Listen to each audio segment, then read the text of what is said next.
Hadis ini menjelaskan kepada kita tentang larangan mengambil barang orang lain meskipun barang itu tidak ada harganya. Ya.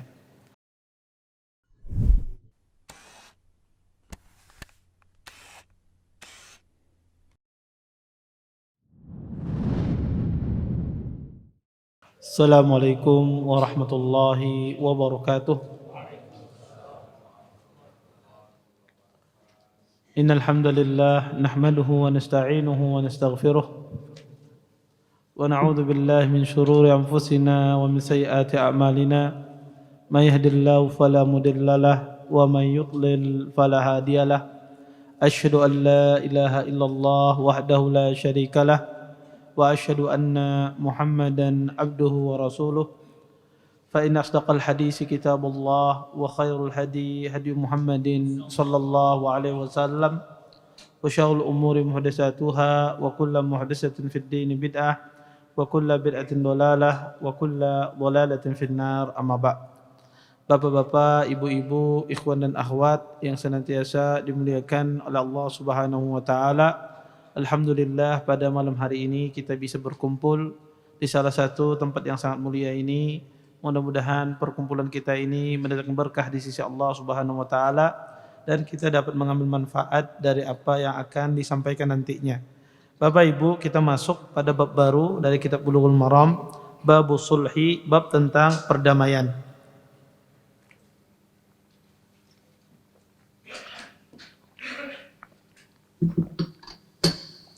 Di sini Al-Hafidz Ibnu Hajar membawakan beberapa hadis yang berkaitan tentang masalah bab perdamaian.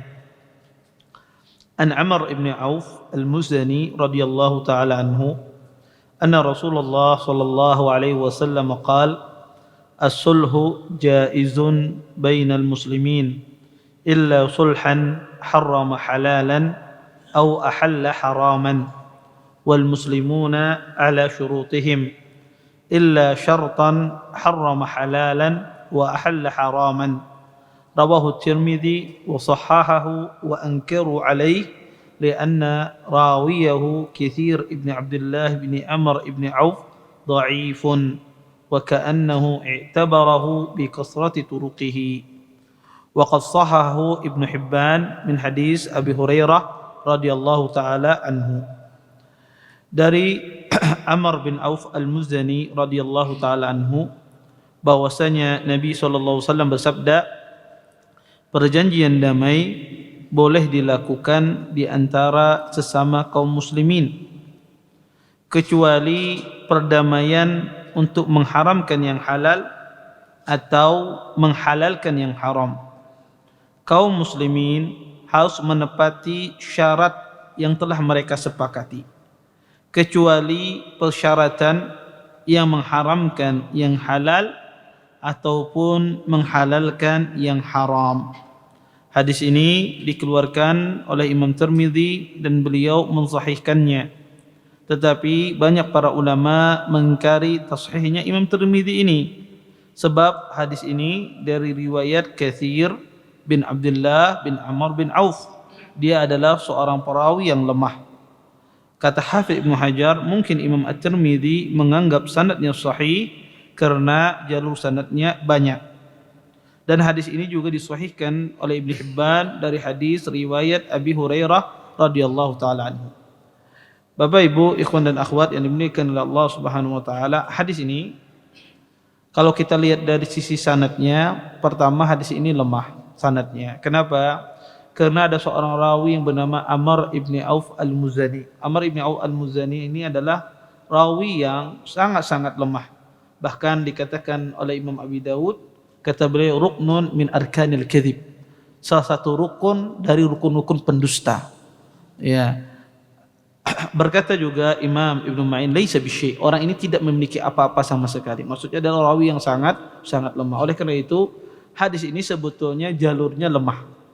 Tetapi hadis ini ada hadis yang lain yang semisal yang diriwayatkan dari Abu Hurairah yang sanadnya hasan. Jadi kalau hadis Amr bin Auf ini hadisnya lemah karena hadis yang sangat lemah itu tidak bisa dikuatkan. Ya, tetapi ada hadis yang lain yang maknanya semisal dengan hadis ini adalah hadis Abi Hurairah yang disebutkan oleh Imam Al-Hafidz Ibnu Hajar. Bapak Ibu, hadis ini berbicara tentang masalah perdamaian. Apa yang dimaksudkan perdamaian di sini? Ya, kata Nabi, as-sulhu jaizun bainal muslimin. Perjanjian damai itu boleh dilakukan antara sesama kaum muslimin. Maksud perjanjian damai di sini adalah seseorang ya melakukan akad perdamaian yang disepakati oleh pihak-pihak yang bertikai untuk menghentikan pertengkaran. Jadi ada sebuah akad perdamaian yang disepakati oleh dua pihak yang bertikai. Maka itu yang dimaksud dengan as-sulh. Ya. Maka sulhu ini kata Nabi SAW boleh ya sesama kaum muslimin. Kenapa? Karena perdamaian ini adalah sebuah kebaikan. Karena Allah mengatakan wasulhu khair. Kata Allah Subhanahu wa taala, perdamaian itu adalah baik. Ya. Adapun perdamaian di dalam Islam, ya, di dalam agama Islam bermacam-macam. Ada perdamaian antara sesama kaum muslimin dengan orang kafir harbi. Akad perdamaian antara sesama kaum muslimin dengan kaum kafir harbi, kaum kafir yang memerangi kaum muslimin. Yang kedua adalah perdamaian antara seorang muslim yang adil dengan orang muslim tetapi dia adalah orang yang berbuat zalim. Kadang-kadang pertikaian itu terjadi antara satu pihak, yang satunya orangnya adalah adil, yang satu pihak berbuat zalim, dan juga harus didamaikan. Maka ini juga bagian dari akad perdamaian. Yang ketiga kata para ulama, perdamaian itu jenisnya adalah perdamaian yang ini banyak terjadi di antara kita, yaitu perdamaian antara suami istri. Ya, akad perdamaian antara suami istri. Kadang-kadang seorang suami bertengkar dengan istrinya. Tidak ketemu ini ya masalahnya. Akhirnya dibikin akad perdamaian. Apa akad perdamaiannya? Suami memberikan nafkah setiap bulan 10 juta misalnya. Iya, dibikin akad perdamaian. Istrinya setuju. Oke. Ya, maka ini akad perdamaian yang terjadi antara suami istri. Kadang ada akad perdamaian itu yang keempat adalah akad perdamaian dua orang yang bertengkar sesama muslim tapi tidak ada kaitannya dengan harta. Kadang-kadang ya berkelahian, ya dua ikung misalnya didamaikan. Apa ini masalahnya? Inya menyambati ulun misalnya. Sarik akhirnya didamaikan, ya, dibikin akad perdamaian. Yang terakhir inilah yang ingin kita bahas. Akad perdamaian di antara dua muslim yang bertikai yang berkaitan dengan masalah harta. Ini yang kita bahas. Ya, perdamaian, kita bikin akad perdamaian dua kaum muslimin yang bertikai untuk ya di dalam masalah hartanya. Nanti kita akan jelaskan panjang lebar. Baik. Maka jenis yang kelima inilah yang akan kita bahas di dalam hadis ini. Ya. Kemudian kata Nabi sallallahu alaihi wasallam, as-sulhu jaiz bainal muslimin illa sulhan harrama halalan atau ahalla haraman. Maka perdamaian itu boleh di dalam Islam, kecuali perdamaian yang mengharamkan yang Allah halalkan atau menghalalkan yang Allah haramkan. Ya. Maka kata Nabi, perdamaian itu boleh apa saja, kecuali menghalalkan apa yang Allah haramkan atau sebaliknya. Oleh karena itu, kata para ulama, ya, perdamaian ya, yang berkaitan dengan harta ini, kalau kita lihat itu ada dua macam. Persengketaan antara harta ini dua macam. Pertama adalah sifatnya al-iqrar. Yang kedua adalah al-inkar.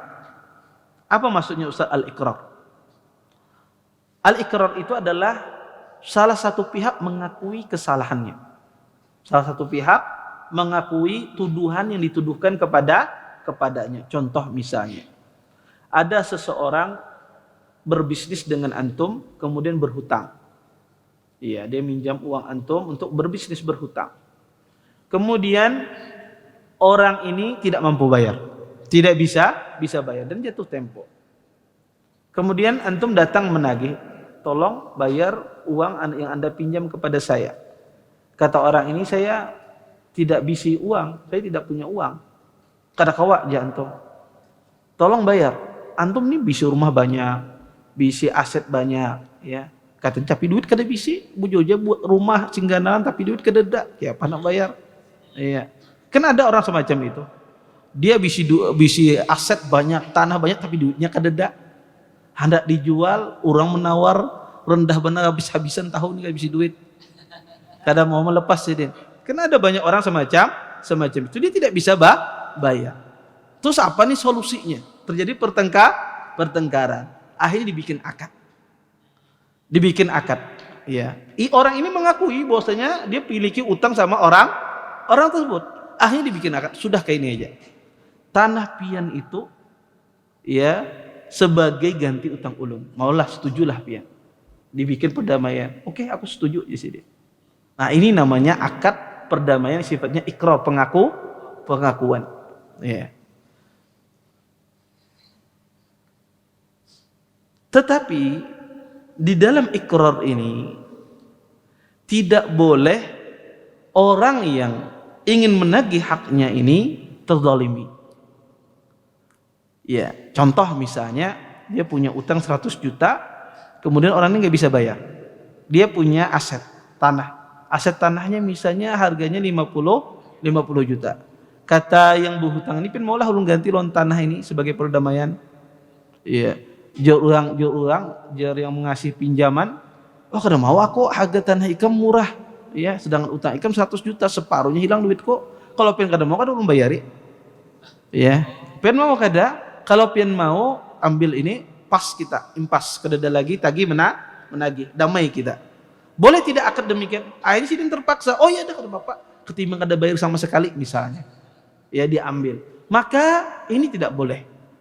Kenapa? Karena ini memaksa orang untuk menyetujui perdamaian. Akad semacam ini tidak benar. Kenapa? Karena orang ini memakan harta saudaranya dengan cara yang batil. Dan Allah melarang seorang muslim memakan harta saudaranya dengan cara yang batil. Ya. Kemudian, ya, yang kedua, ya, ketika di dalam perdamaian tersebut, ya, tidak ada syarat. Ya, kalau ada syarat di dalam perdamaian tersebut yang menguntungkan salah satu pihak misalnya, maka ini tidak boleh. Ya, misalnya, ya, menguntungkan pihak orang yang berhutang tadi di awal tadi, ya, dia bikin syarat bulan ini mau membayari utangnya dengan syarat pian menjual rumah misalnya, menjual rumahnya kepadanya, baru dia mau bayar utang misalnya.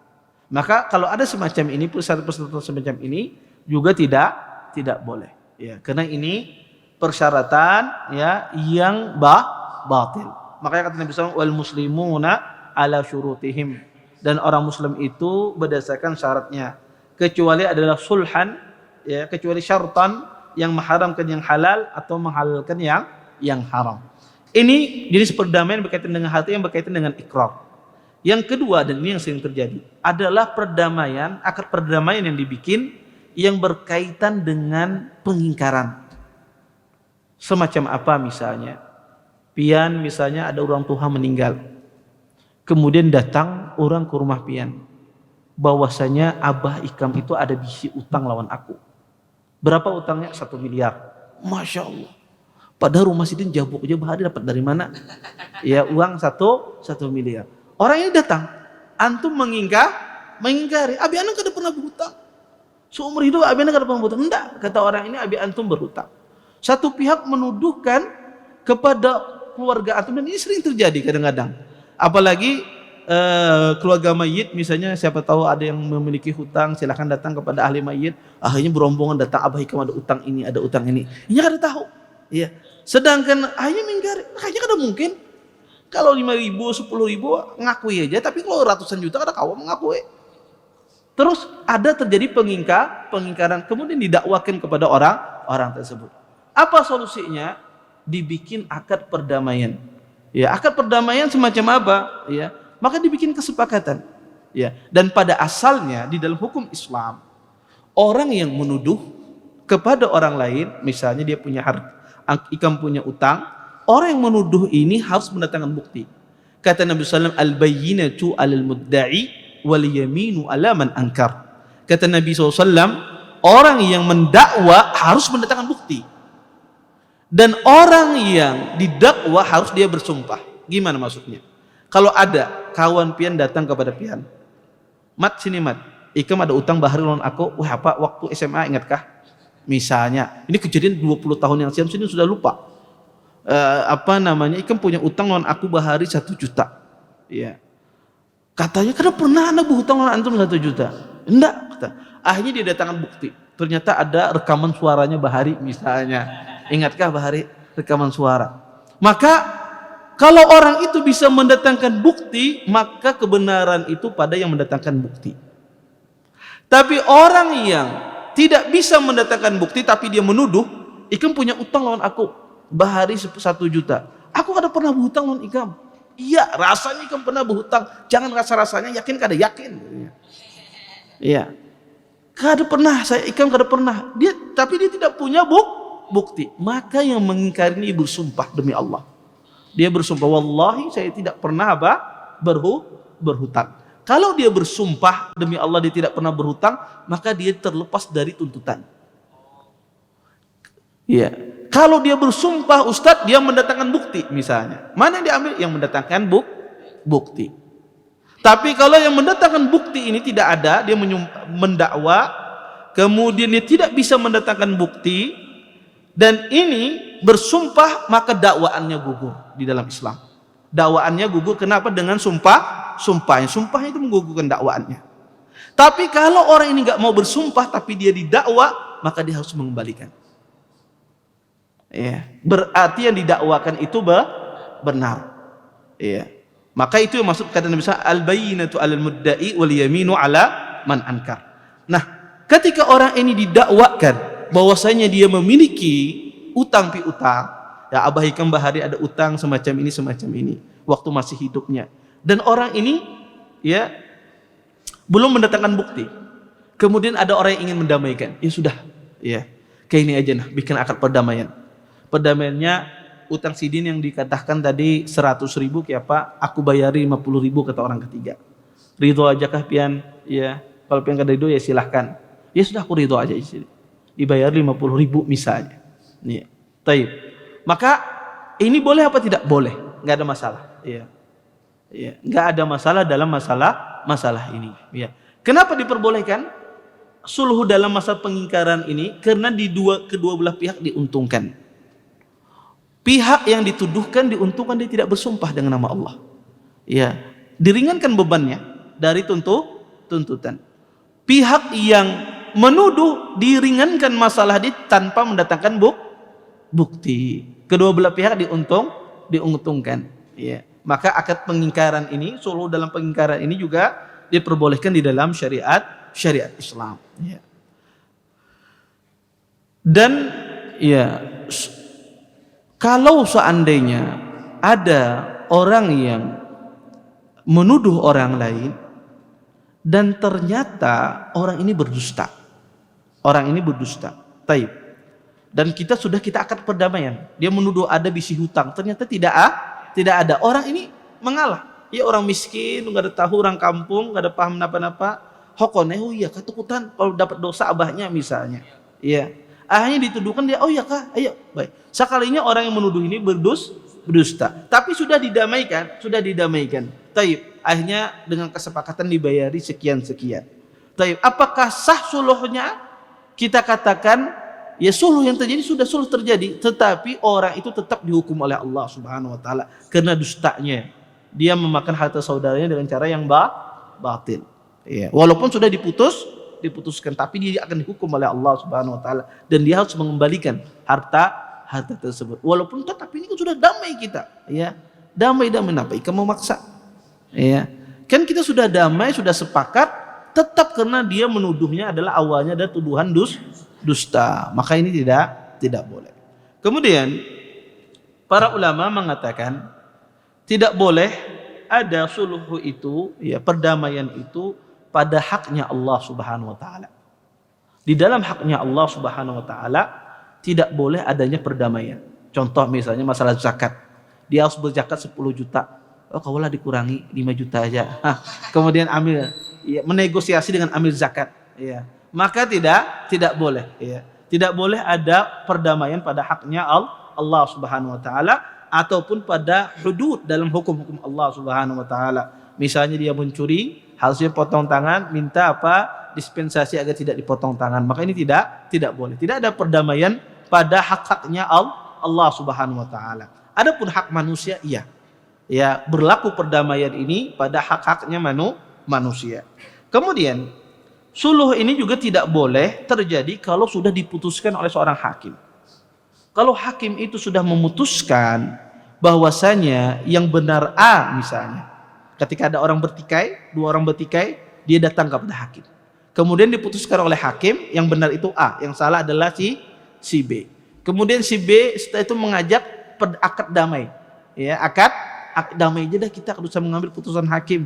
Maka tidak boleh. Kalau sudah diputuskan oleh seorang hakim. Ya. Maka perdamaian itu tidak boleh ya dilakukan kalau sudah diputuskan oleh seorang hakim. Dan mendamaikan ya, kalau ada pihak ketiga yang mendamaikan, maka tentu ini pahalanya sangat besar di sisi Allah Subhanahu wa taala, karena Allah mengatakan innamal mu'minuna ikhwah fa aslihu baina akhawaykum wattaqullaha la'allakum turhamun. Kata Allah Subhanahu wa taala, sesungguhnya orang mukmin itu bersaudara, maka damaikanlah saudara-saudara kalian yang bertikai dan bertakwalah kalian kepada Allah, semoga Allah merahmati kalian.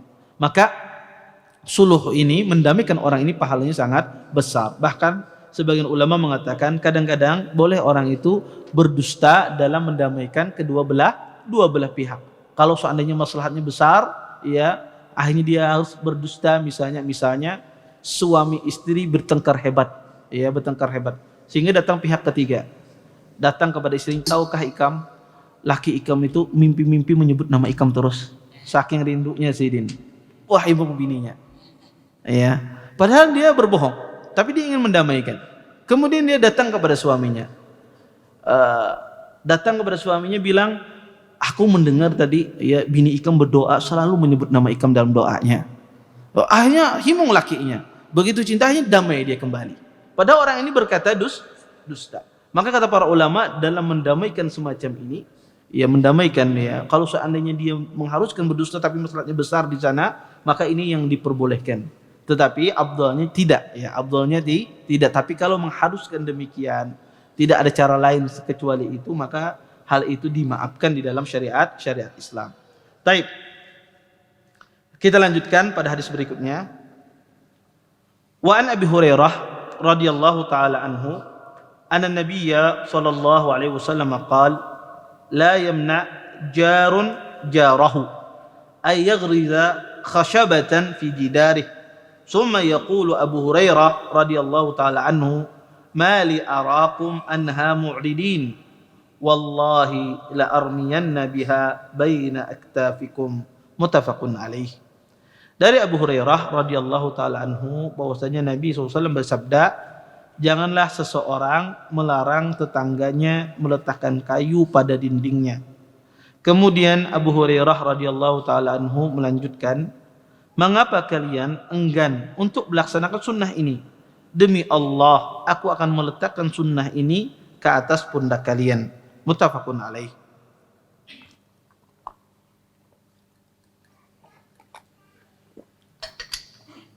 Hadis ini menerangkan tentang masalah hak tetangga yang harus wajib dipenuhi, ya, yaitu bahwasanya jika ada seandainya tetangganya itu butuh meletakkan kayu pada dinding rumah Anda, maka hendaklah diberikan izin. Contoh misalnya, Anda punya rumah sama tetangga Anda ini berdempetan. Biasanya kalau ini rumah injak orang perumahan ya. Rumah biasanya kan satu tembok. Yang mana mungkin tembok ini milik Anda. Rumahnya menempel ke tembok Anda. Dia butuh pasang garasi misalnya, butuh pasang atapnya misalnya, harus menajatnya ke dinding Anda, menaruh tiangnya ke dinding Anda. Maka kata Nabi SAW di dalam hadis ini, jika seandainya saudara Anda butuh, maka diizinkan. Maka hendaklah dia mengizinkannya. Pertama, para ulama ingin menjelaskan dulu masalah tentang tetangga. Siapa yang menjadi tetangga kita? Terjadi khilaf di kalangan para ulama dalam menentukan tetangga ini. Ya, kita tahu bahwa tetangga ini haknya sangat besar, sampai-sampai kata Nabi SAW, tetangga ini mewarisi apa jirannya, saking besarnya haknya tetangga ini. Kata Nabi, "Wa mazala Jibril yusini bil jar hatta dhanantu annahu sayuwarrisu." Kata Nabi, Jibril terus menerus berwasiat kepadaku agar berbuat baik kepada tetangga, hingga aku mengira mereka ini akan mewarisi.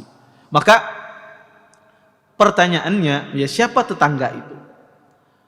Para ulama berselisih dalam menentukan tetangga kita. Ada sebagian ulama mengatakan tetangga itu adalah yang 40 rumah, samping kanan, samping kiri, belakang dan depan.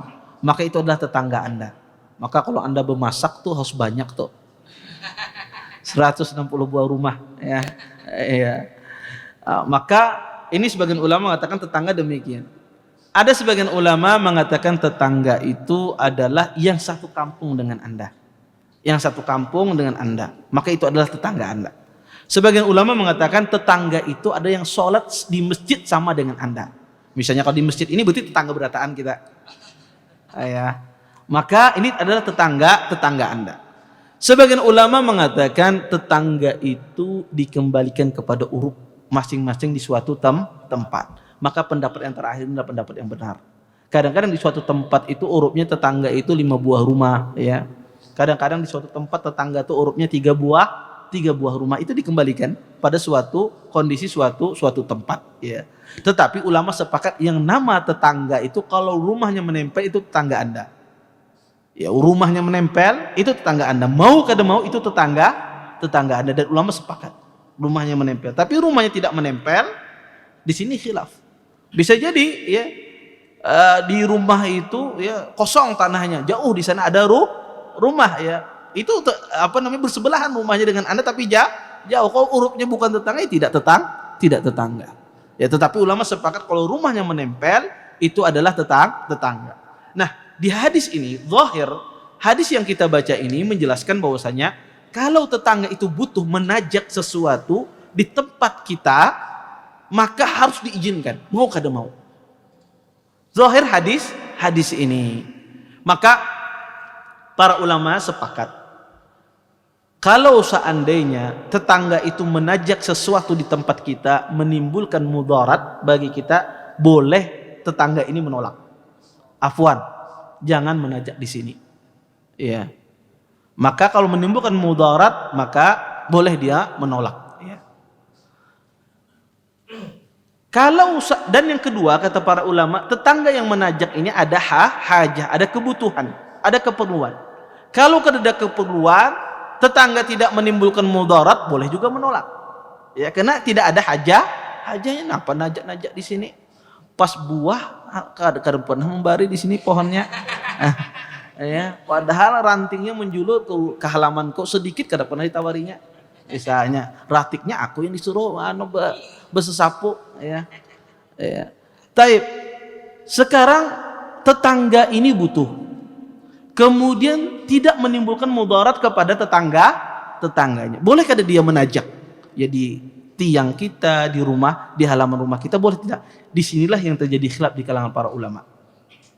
Imam Ahmad dan yang lainnya mengatakan wajib tetangga yang tidak menimbulkan mudarat dan dia butuh jirannya tersebut, wajib dia menerima. Ini pendapat Imam Ahmad. Kenapa? Karena zahir hadis ini. Jumhur ulama melihat bahwasanya tetangga yang dia butuh tetapi tidak menimbulkan mudarat pada jirannya, maka tetap tidak diperkenankan untuk menajak sampai diizinkan. Kalau pendapat pertama diizinkan, kada diizinkan kada apa-apa, kada berdosa. Ya. Kalau yang pendapat yang kedua sampai harus diizinkan. Kalau tidak diizinkan tidak boleh. Ya, tidak boleh. Kenapa?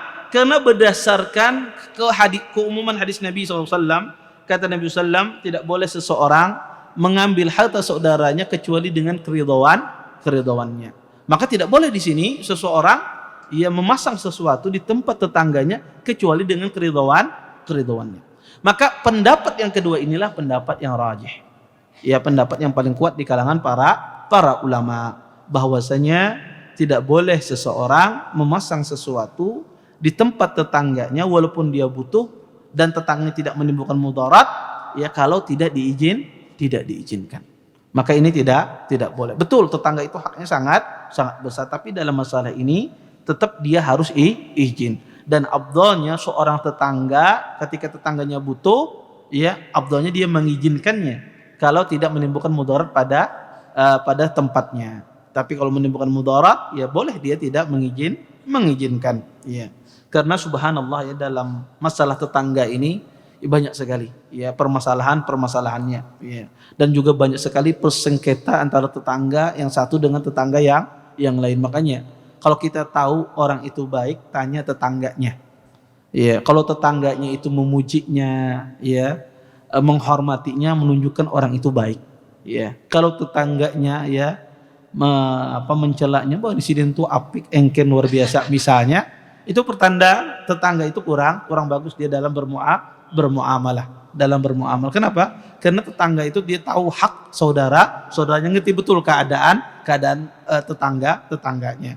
Ya, maka di dalam Islam banyak dibahas tentang masalah tetangga ini. Ya, di antaranya banyak sekali. Apa zaman kita sekarang ini, apalagi orang yang ketujuh menanam pohon dan seterusnya, ya berbuah bertani di rumahnya. Kadang-kadang pohonnya menjular, ya buahnya jatuh di rumah tetangganya, ya bagaimana hukumnya? Atau ratik-ratiknya jatuh di tempat tetangganya, bagaimana hukumnya dalam Islam? Maka ini dibahas secara detail oleh para ulama dalam masalah hukum tetangga. Taib. Kita lanjutkan hadis berikutnya. Wa an Abi Humaid As-Sa'idi radhiyallahu taala anhu qala Rasulullah sallallahu alaihi wasallam la yahillu limri'in ay ya'khudha asa akhihi bighairi tibi nafsin minhu. Rawi Ibnu Hibban wal Hakim fi sahihaihima. Dari Abu Humaid As-Sa'idi radhiyallahu taala anhu, beliau berkata, Rasulullah sallallahu alaihi wasallam bersabda, seseorang tidak boleh mengambil tongkat saudaranya tanpa keleraan dirinya. Hadis ini dikeluarkan oleh Imam Ibnu Hibban dan Al-Hakim serta mencantumkan hadis ini di dalam kitab sahih mereka berdua. Bapak Ibu, ikhwan dan akhwat yang dimuliakan oleh Allah Subhanahu wa taala, hadis ini adalah hadis yang sahih, ya. Hadis yang sahih. Hadis ini menjelaskan kepada kita tentang larangan mengambil barang orang lain meskipun barang itu tidak ada harganya. Ya. Iya. Di dalam hadis ini sangat jelas Nabi SAW memisalkan, kata Nabi SAW, tidak boleh seseorang itu mengambil tongkat saudaranya. Padahal kita tahu tongkat itu tidak ada harganya. Iya. Sesuatu yang tidak berharga pun tidak diizinkan oleh Nabi SAW seseorang itu mengambil harta saudaranya. Bagaimana dengan sesuatu yang berharga? Kenapa? Karena ini merupakan sebuah kezaliman. Seseorang mengambil sesuatu yang bukan miliknya tanpa izin saudaranya. Berapa banyak kadang-kadang orang itu mengambil punya orang lain, dia menganggap itu tidak berharga. Sandalnya hilang di masjid, ya sandalnya bagus, kemudian dia sandal jepit ya yang sudah rusak, kayaknya ini ada yang handak ini dipakai, ya. Maka ini tidak boleh, ya. Sampai kita izin dengan saudara kita. Maka itu akan dihisab oleh Allah Subhanahu wa taala apapun, walaupun itu tidak ada harganya, ya. Tentu ini berbeda hukumnya dengan hukum luqatah. Ya, mengambil punya saudara kita beda dengan menemukan sesuatu. Ya, ini dua hal yang berbeda, jangan terselisih. Ya, kalau menemukan sesuatu yang tidak berharga, boleh tidak diambil? Boleh. Menemukan duit misalnya 500 perak, dan duit 500 perak itu sudah orang kedada meliriknya, malingnya nggak ada hokon. Ya, ya. Maka boleh tidak diambil, dia jajankan, boleh, ada masalah. Karena ini tidak ada harganya. Ini kita menemukan. Berbeda dengan kita mengambil punya orang, kita tahu ini milik orang. Ya. Dia tidak ada harganya. Melihat ini ada sandal jepit misalnya, kada bagus. Tahu kita ampun si Sidin itu. Sidin pun kalau diambil kada masalah, insyaallah. Bisi sandal sing banyakan misalnya. Tetap tidak boleh. Ya, tetap tidak boleh. Walaupun kita tahu itu tidak ada harganya harus izin dengan yang punya. Di sini Nabi sallallahu melarang keras dalam masalah ini. Kemudian hadis ini juga menjelaskan kepada kita hak-hak seorang hamba itu sangat besar di sisi Allah Subhanahu wa taala. Maka ketika hak seorang hamba tersebut dilanggar, dirampas haknya, maka kita harus minta keridhoannya, kerelaannya. Maka ini cara kita bertaubat dari mengambil harta orang. Cara kita bertaubat mengambil dari harta orang adalah mengembalikan harta tersebut. Ini cara mensucikan harta kita. Karena haknya manusia itu tidak selesai dengan kita beristighfar meminta ampun kepada Allah. Tidak selesai dengan demikian. Harus dikembalikan hak orang tersebut. Kalau orangnya masih ada, kembalikan. Kalau orangnya tidak ada, kembalikan kepada ahli warisnya. Kalau ada ahli warisnya, kembalikan hartanya kepada ahli warisnya. Kalau tidak ada ahli warisnya, sudah tidak ketemu lagi orangnya, maka Anda wajib mengganti semisal harta tersebut Anda sedekahkan. Di jalan Allah Subhanahu wa taala, diniatkan pahalanya untuk si fulan. Karena haknya manusia tidak bisa ditebus dengan sekedar seorang itu bertaubat kepada Allah Subhanahu wa taala. Maka besar hak dengan manusia. Hak dengan Allah mudah, seorang bertaubat, beristighfar, minta ampun, sudah selesai. Tapi hak dengan manusia tidak akan pernah selesai sampai kita selesaikan hak tersebut. Baik itu berkaitan dengan harta, baik itu berkaitan dengan kehormatannya, seperti ghibah dan semisalnya, maka ia tidak akan pernah selesai. Kalau dia tahu Anda pernah menggibah dia, maka cara bertobatnya apa? Kita minta maaf sama dia. Kalau dia tidak tahu caranya gimana, kita memuji di majelis yang kita menggibah beliau. Ini kenapa kehormatan dia. Kalau dia tidak tahu, kata para ulama, tidak perlu kita kasih tahu. Yang ada Sidin membawakan parang. Maka tidak perlu kita kasih tahu, cukup kita puji di majelis tersebut. Kemudian kalau seandainya hak tersebut berkaitan dengan hak fisiknya dia, dulu pernah kita zalimi, pernah memukulnya misalnya, pernah mendorongnya misalnya, maka haknya dia kita minta maaf. Kalau dia tidak memaafkan, harus dibalas dengan pukulan yang sama, maka kita harus terima. Maka kita harus terima dengan hukuman yang semisal. Maka hak manusia ini tidak akan pernah selesai sampai minta keridhoannya, kerelaannya, sampai atau dia membalas apa yang pernah kita lakukan kepadanya.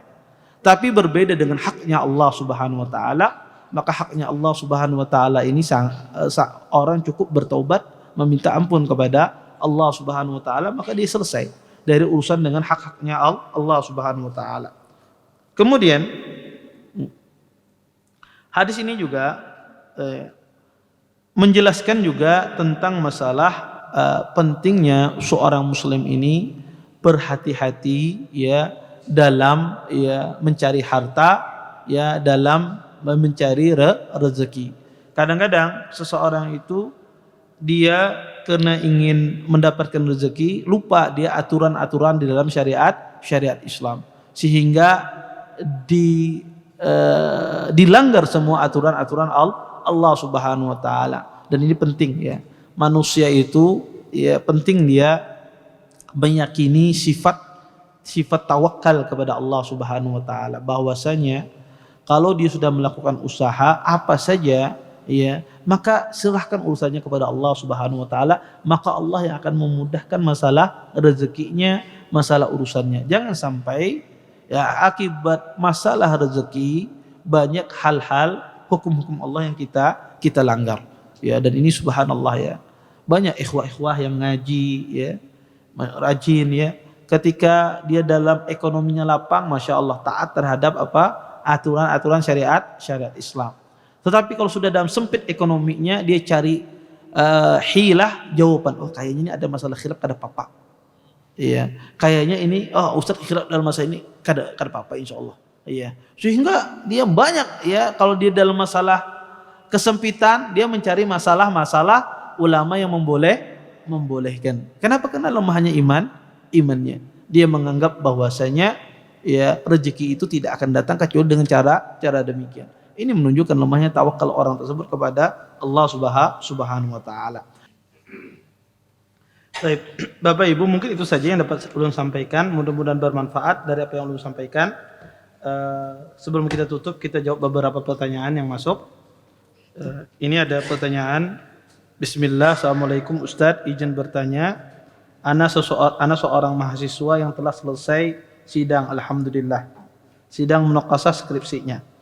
Apakah ana boleh memberikan bingkisan kepada dosen sebagai bentuk hadiah karena telah membimbing ana sampai selesai kuliah? Mohon penjelasannya. Ini murid anak lain kah? Tergantung jawabannya ini. Tayo. Sebaiknya jangan. Jika seorang mahasiswa selesai dari kuliahnya kemudian mengasih bingkisan kepada dosen tersebut, ya nanti ditakutkan itu akan menjadikan dosen tersebut dia setiap nanti ada mahasiswa dia akan mempermudahnya, ya karena dengan harapan nanti mahasiswa ini mengasih hadiah terus, ya. Maka kalau dia sudah selesai, antum sudah selesai sama dia, maka jangan kasih bingkisan. Tapi nanti kalau sudah berjalan lama, antum sewaktu-waktu ingin memberi hadiah silahkan. Ini sudah nggak ada hubungan lagi. Tetapi di waktu masih selesai sidang dikasih bingkisan, maka ini tidak baik. Ini tidak baik. Anda setiap dikasih oleh mahasiswa, Anda ganti kadang-kadang dengan uang yang semisal. Jadi dia kalau ngasih barang, saya ganti dengan uang yang semisal. Ya, karena mengembalikan barang itu mungkin agak susah. Ya, maka dikasih berapa barangnya, harganya, maka kirim ke dia. Ya, maka itu cara kita kalau seandainya sudah dia ngasih barang ke kita, ya sebagai mungkin dosennya apa macam, ya kita tidak memungkinkan lagi mengembalikan, maka kasih hitung berapa biaya kemudian kasih uang, dan itu caranya ya agar kita terhindar dari sifat muhabah nantinya pilih kasih, ya milih kasih bahwasanya ini anak orang sugih ya lembut mana dosennya dalam membimbing, ada bapak ini ya salahnya kalau bapak bagus saja apa macam. Kalau yang satu yang kada pernah memberi ikam ini kada paham lalu misalnya macam itu banyak, maka ini akan timbul demikian timbul pilih kasih, maka tidak dibenarkan dalam Islam. Wallahu taala alam. Baik, ada yang lain bertanya? Misalnya ini kan ulun pas di kajian dilaksanakan ulun itu misalkan itu ulun bawa sandal wakaf yang sandal nuduan. Nah itu ulun minta izinnya kemana, ke akun musika atau yang akun sandal yang wakaf? Iya. Jazakumullah khair atas pertanyaannya. Pertama namanya tergantung sandal wakaf itu boleh dibawa keluar kah kadakah? Kalau yang mewakafkannya sandal wakaf kada boleh dibawa keluar, kada boleh dibawa keluar. Kalau sandal wakaf asal orang butuh apa aja kada apa-apa dibawa keluar, ya kada apa-apa. Maka tergantung orang yang mewakafkan itu apa di masjid itu, bagaimana dia inginkan. Tapi wakafnya sifatnya umum Ustaz, agar dimanfaatkan, maka nggak ada masalah kalau diizinkan takmir masjid. Ya pakai aja sandal wakaf tersebut, tidak ada masalah. Tapi kalau ada wakafnya bersyarat harus di sekitar masjid aja dipakai, kada boleh dibawa keluar, makanya tidak boleh. Tapi kalau seandainya wakafnya umum, ya maka tidak ada masalah kalau diizinkan oleh takmir masjid. Wallahu taala alam. Ada lagi yang lain? Ya silakan. Ya. Kalau dulu ada karyawan yang pernah menerima suap, dia dapat hadiah dari anak kerja kantornya, sekarang gimana ini apa orangnya sudah ada Dia disogok ya. Misalnya diberi hadiah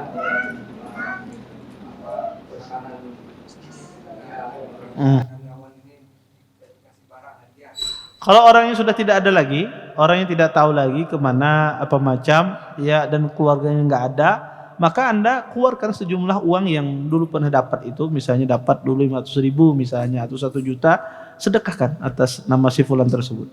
Iya, kalau seandainya dulu kita menerima sogokan, ya. Tapi kalau seandainya sekedar hadiah dan Anda tidak tahu hukumnya dahulu, maka tidak ada masalah. Kalau tidak tahu hukumnya bahwasanya ini sebagai hadiah sentian lah, padahal nyogoknya kan tahu, polos orangnya. Oh hadiah, alhamdulillah di sini orang baik misalnya. Dia nggak tahu hukumnya, ya bahwasanya menerima hadiah itu tidak boleh, maka tidak ada masalah, tidak perlu dia kembalikan. Tapi kalau dia tahu ini sogokan, ini tidak boleh menerima hadiah semacam ini, cara bertaubatnya adalah sedekahkan. Ya kalau tidak tahu orangnya. Allah taala alam. Ada lagi yang lain? Nih, silakan.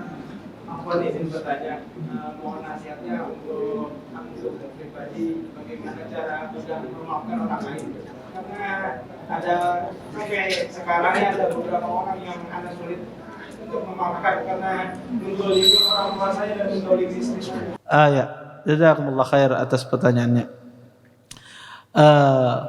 Memaafkan itu adalah akhlakul kiram, akhlak orang yang besar. Orang-orang yang berjiwa besarlah yang bisa memaafkan. Ya. Karena itu susah. Ya. Orang yang memaafkan itu susah sekali. Ya, karena itu orang yang memiliki hati-hati besar, berjiwa besar. Tetapi bagaimana cara kita mudah memaafkan orang? Ya, maka pertama, ya, ada beberapa hal yang menjadikan kita itu mudah memaafkan. Pertama, mengingat sifat Allah. Di antara sifat Allah itu Al-Afu. Allah itu Maha Pemaaf. Ya. Allah itu Maha Pemaaf. Maka kita sebagai seorang Muslim, selain kita memahami Allah itu Maha Pemaaf, kita disuruh meniru sifat Allah tersebut. Ketika Allah itu Maha Pemaaf, maka manusia juga memaafkan. Maka dengan kita memahami semacam ini, mempelajari sifat Al-Afu, maka itu akan tumbuh pada diri kita rasa memaafkan. Yang kedua, cara kita mudah memaafkan orang itu adalah melihat ganjaran yang sangat besar ya bagi orang yang memaafkan. Ya. Nabi SAW mengatakan di antara orang-orang bertakwa itu adalah memaafkan manusia wal afina anin nas. Dan di antara penghuni surga, ciri-ciri penghuni surga adalah mereka memaafkan manusia. Yang ketiga, agar mudah kita memaafkan adalah melihat kelezatan dari memaafkan orang. Orang biasanya kalau dizalimi, dia ingin membalas lebih. Ulun misalnya dicubit orang, ingin membalasnya apa? Membawa kayu, pangkung. Nah, kan macam itu. Kenapa? Karena semakin membalas lebih besar, semakin puas hati kita. Semakin besar kita membalas itu semakin puas. Kenapa? Karena di situ ada kelezatan. Ya. Dipukul orang sedikit misalnya, biru hendak membalas sampai terpacul giginya. Kenapa? Karena ada kelezatan di sana. Karena ingin membalas lebih itu ada timbul kelezatan. Makanya orang kadang memaafkan. Kenapa? Karena membalas itu ada kelezatan tersendiri. Tetapi subhanallah, orang memaafkan itu kelezatannya lebih. Orang yang memaafkan manusia itu kelezatannya lebih. Cobakan, antum maafkan manusia, orang berbuat salah kepada antum maafkan, di dalam hati antum itu timbul kelezatan melebihi daripada membalas. Ya, daripada membalas orang. Dan itu bukti, tapi itu berat. Ya, tapi itu berat. Tapi kalau kita praktekkan di dalam hati kita itu nikmat, kelezatan itu luar biasa. Sama seperti melihat wanita. Kita melihat wanita cantik nikmat. Ya, wanita putih, masya Allah. Orang melihat itu apa? Nikmat dia. Ya, sehingga orang itu susah menundukkan pandangan.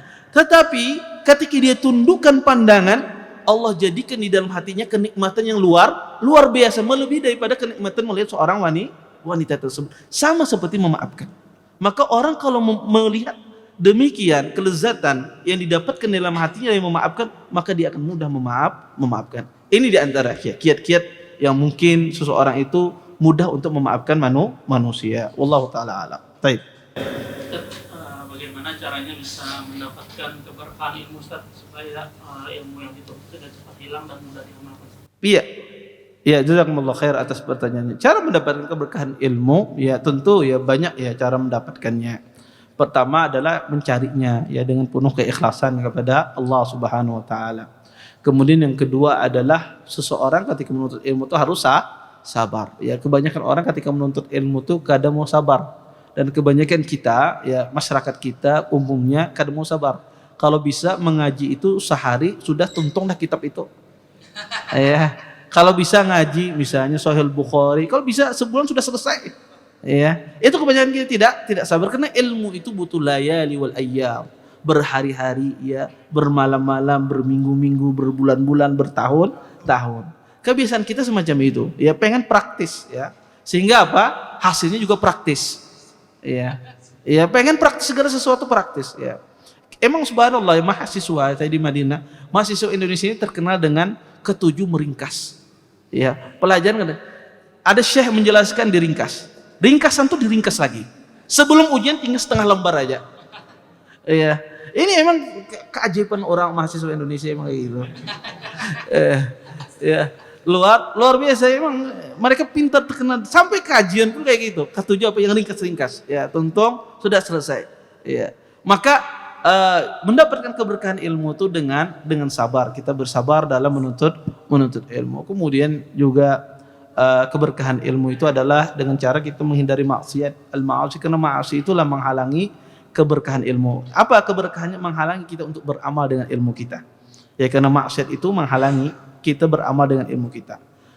Orang yang suka bermaksiat walaupun dia suka menuntut ilmu akan terhalang dia untuk beramal dari ilmunya. Ya, kemudian di antara keberkahan ilmu adalah diamalkan. Ya, diamalkan ilmu tersebut. Kalau orang mengamalkan ilmunya ditandakan orang alim. Maka kata para ulama tidak dikatakan orang itu alim berilmu sampai dia beramal dengan ilmunya. Kalau ilmunya hanya sekedar di mulut, di dada, tidak dipraktikkan, maka itu bukan orang alim. Maka orang yang alim itu adalah orang yang beramal dengan ilmunya. Maka ini mungkin di antara kiat-kiat agar orang itu mendapatkan keberkahan ilmu. Wallahu taala alam. Baik, adakah lagi yang lain? Ya, silahkan. Kaitan jual beli yang menepati janji itu, misalnya kami ini membeli akun, menyewa akun, kita menyewa akun, kemudian kata yang tertulis itu dilarang disewakan kembali, dilarang dijual kembali, kemudian Ini akun apa YouTube?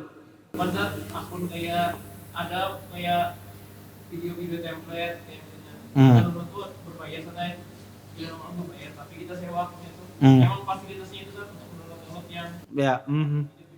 Terus tidak boleh dijual, tidak boleh disewakan lagi. boleh disewa lagi, itu akunnya tidak boleh dipinjamkan. Satu orang nyewa itu orang dunia makanya boleh sertifikasi itu makanya karena kalau dia orang menyewakan kita menyewa dari yang menyewa ini lebih murah dari Pastilah. Ya. Kalau pasti dia lebih baik dia langsung ke anunya. Hukumnya apa? Tidak boleh.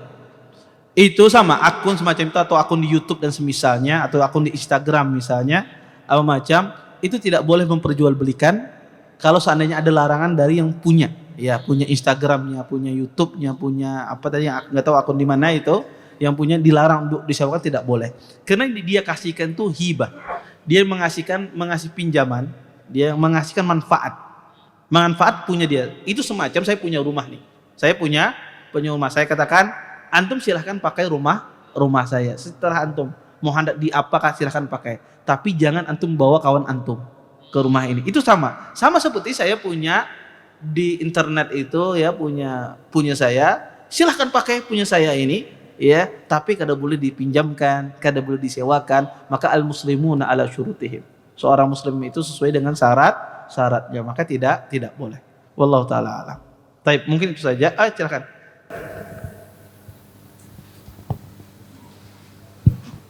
Ya Tat, Anda mau bertakon Tat, misalkan kita kerja di sebuah perusahaan Tat lah, terus pemilik itu minta dicarikan misalkan katakanlah lahan gitu Tat ya, dicarikan lahan misalkan, terus yang punya lahan itu memberi ke kita itu Tat, itu hukumnya gimana Tat ya? Kita nggak minta misalkan nih, tapi si pemilik lahan itu kira ini nukar lahan ulun misalkan kasih gitu, gimana Tat? Sementara kita pegawai di perusahaan itu. Makasih Tat. Assalamualaikum. Iya, perusahaan minta dicarikan lahan, kemudian pemilik lahan ngasih antum.